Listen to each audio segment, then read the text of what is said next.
Welcome to Pick Up and Deliver, the podcast where I pick up my audio recorder when I drop my kid off at school and deliver an episode to you while I walk home. I'm Brendan Riley.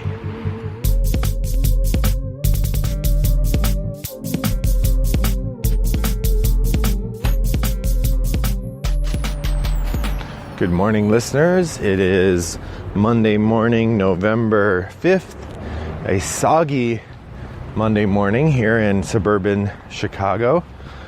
It rained all day yesterday, and it must have rained some through the night because all the sidewalks are still soggy and the gutters still have water in them.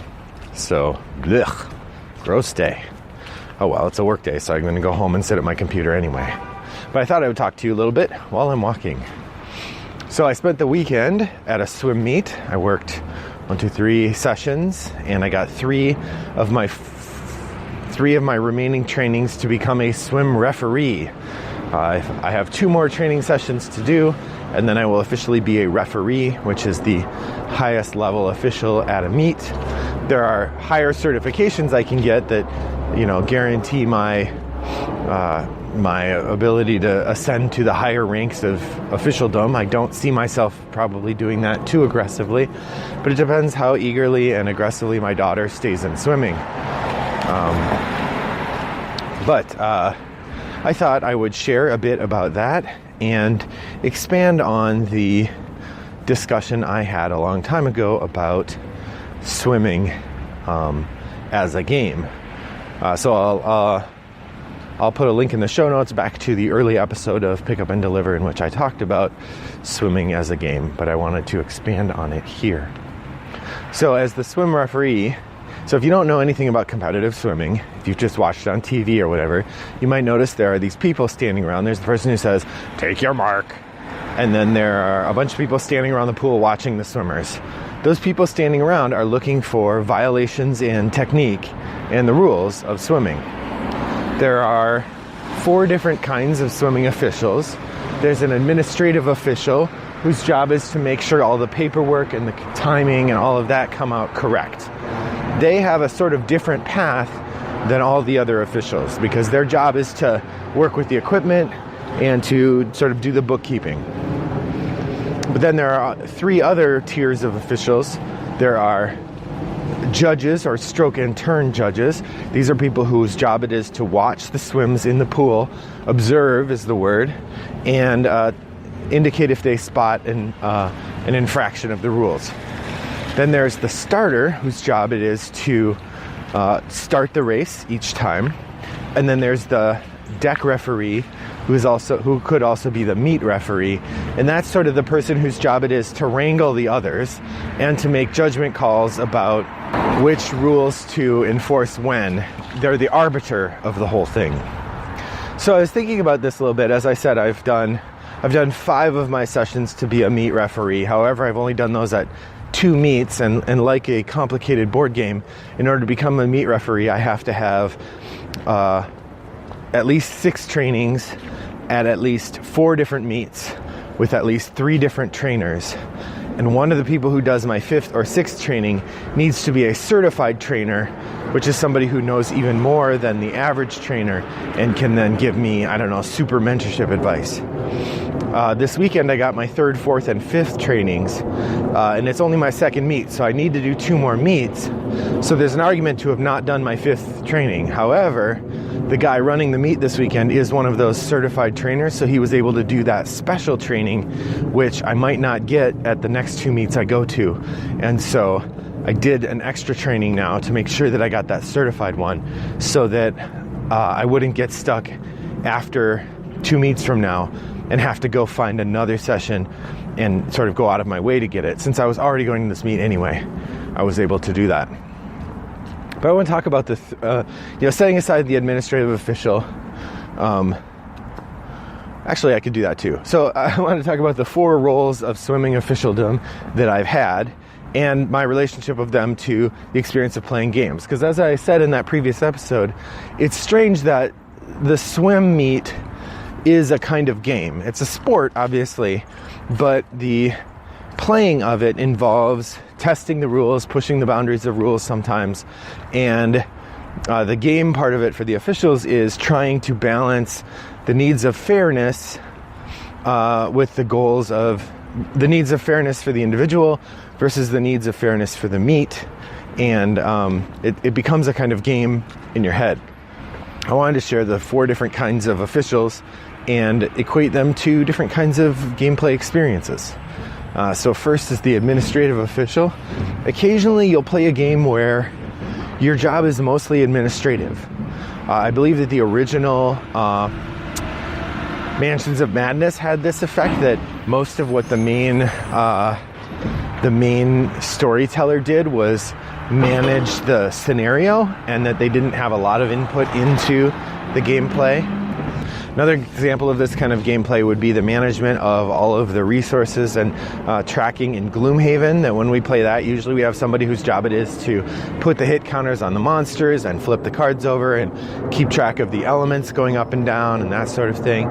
So there are some games that have a fair amount of bookkeeping. The administrative official is sort of that person, and if you're somebody who kind of likes that bookkeeping thing, being an administrative official at Swim Meet, it fits pretty well.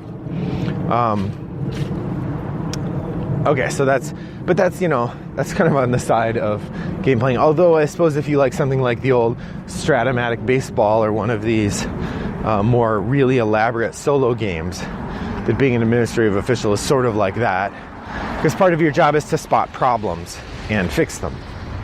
So the 3 other kinds of players, there's the stroke and turn judge, the starter, and then the meet ref. So stroke and turn judge feels a bit more like being a conventional player, in that you have these rules that and then your job is to kind of run within the system and try to use the rules to the best of your ability. Now, as a stroke and turn judge, your job is to observe the swims, and if you see an infraction, you're supposed to call it, but you're not supposed to be scrutinizing the swimmers for infractions. And you need to balance the observation, and this is the game part, so that a swimmer in Heat 1, where they're the only swimmer you're watching, is not subject to more observation than a swimmer in Heat 4, where you're watching 3 or 4 swimmers. If you're watching 3 or 4 swimmers, you're only giving each of them a quarter of your time. If you're watching 1 swimmer, you shouldn't be giving them 100% of your time, because it's more likely that you'll observe an infraction than with those 4. So you end up literally watching empty lanes of the pool. That's your job. You're instructed in doing that, and with trainee refs, we watch for them to do that. Make sure that they're watching empty lanes of the pool so that all the swims are being observed equally. And then as a stroke and turn judge, the other part of your job is to observe the swims, and if you see an infraction, you indicate that. But then the other part of your job is to write up that infraction and report it. And part of it is you learn to describe it. It's sort of like the playing game part is like you learn how to describe this activity. You learn how to engage in the practice of reporting the call. Then there's being a starter. And being a starter is far more like role-playing. Generally, as a starter, you understand the stroke and turn. You've learned that game well. But now, like in a role-playing game, you're trying to figure out how to make the game best for everybody who's playing. As a starter, it's your job to watch the players and watch the swimmers and sort of tell when they're ready to go. And then you say, take your mark, and you go. You're still watching for swimmers who are moving too early or doing actions that would disqualify them. But generally, you're trying to get them started in as fair a way as possible. And there's all these nuances that you have to watch out for, in the same way that if you're playing a role-playing game or a board game, you need to know the exceptions that make the rules complex. But as the starter, it's far more like playing a character and trying to read the vibe of the group and have fun with everybody else. That's kind of the nature of being a starter. So continuing the role-playing aspect of it, being a swim referee is much closer to being a DM. That your job is to make sure that the meet is going to run well. There's a lot of prep to do before a meet starts if you're being a meet ref. If you're being a deck ref, you don't have much prep to do before. You have a lot to do during the session. I guess being a meet ref would be sort of like being part of a group of storytellers for a large-scale RPG like a LARP, or another game where many people are playing and there's a very complex story going along. So you might have storytellers who are given certain powers to tell part of the story, but then you are keeping track of the whole thing. And so being a meet ref is sort of like that, in that you have deck refs that you would assign to do work and you would ask them to do things. But then as the meet ref, you then kind of keep an eye on everything else. At a smaller meet, you would do the prep and run it. So think about like a smaller role-playing game where you have just your players. As the DM, you'd have to know the rules inside and out. You have to do all the prep for the game, and then you run the game also. So at a swim meet, as the meet ref, especially a small meet where you might have a meet ref and the deck ref, as the meet ref, you have to get the meet ready, you have to find out who's going to be working, you have to arrange all that. And then when people come onto deck, you then also become the deck ref, and you're managing the stroke and turn judges and the starter. And part of your job is to make sure everybody has a fair meet. So if somebody comes up because they missed an event, you have to decide whether to put them in or whether that's building in an obligation to other swimmers that you can't maintain. You also have to make judgment calls about the calls that your officials make. One of the interesting things about the way the officialing works in swim meet is that no infraction is a disqualification until the meet ref says it is. So like the practice is when a swim official spots a disqualification or an infraction, they report it as a potential disqualification. So here's an example of a radio exchange between a stroke and turn judge and a deck ref. So stroke and turn judge might say, okay, so I'm going to explain the rule first. So for instance, in the backstroke, you have to be on your back whenever you're swimming. And in like a good game like Netrunner, all of these elements are defined very precisely. So a swim in swimming is after a turn when your feet leave the wall. When your feet leave the wall, then you are swimming. So if you push off the wall facing forward with your chest toward the bottom of the pool, or in swim parlance, your shoulders pass vertical toward the breast, that means you're illegal for the backstroke because you are supposed to be on your back.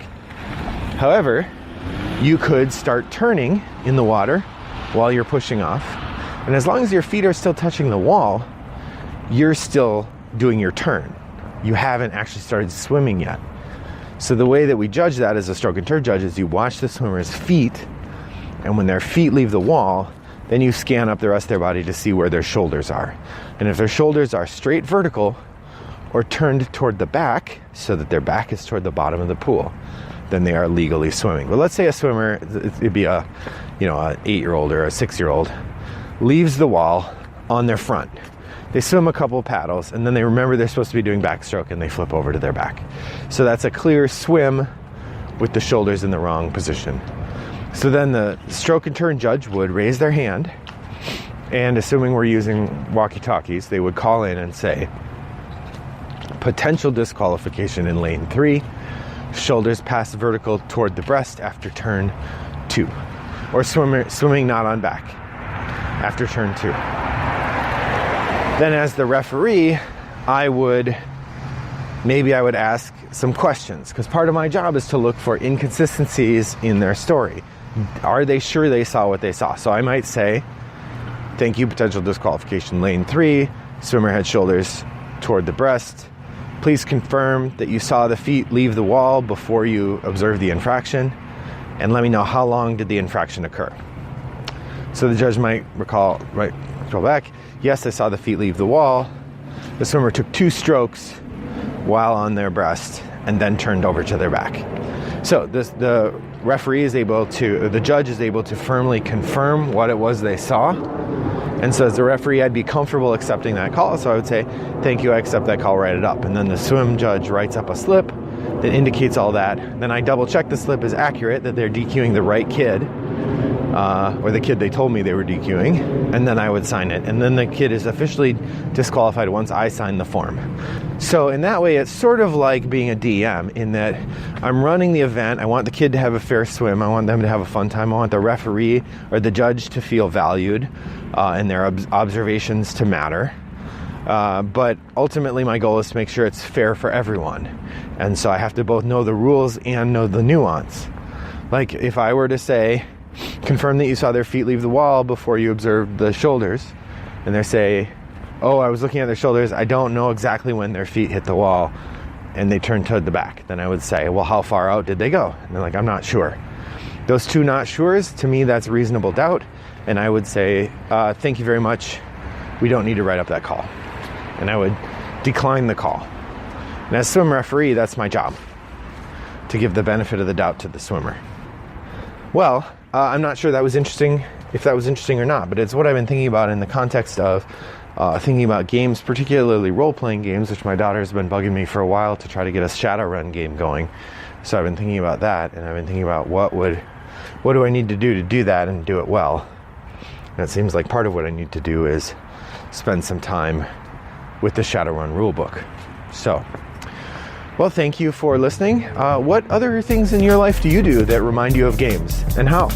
Drop by Board Game Geek Guild 3269 and let us know. I'd love to hear what your game experience is like and how it relates to, or what your life experience is like and how it relates to games. I'll see you on Board Game Geek. Thanks for listening. I hope that your next walk is as pleasant as mine was. Bye-bye.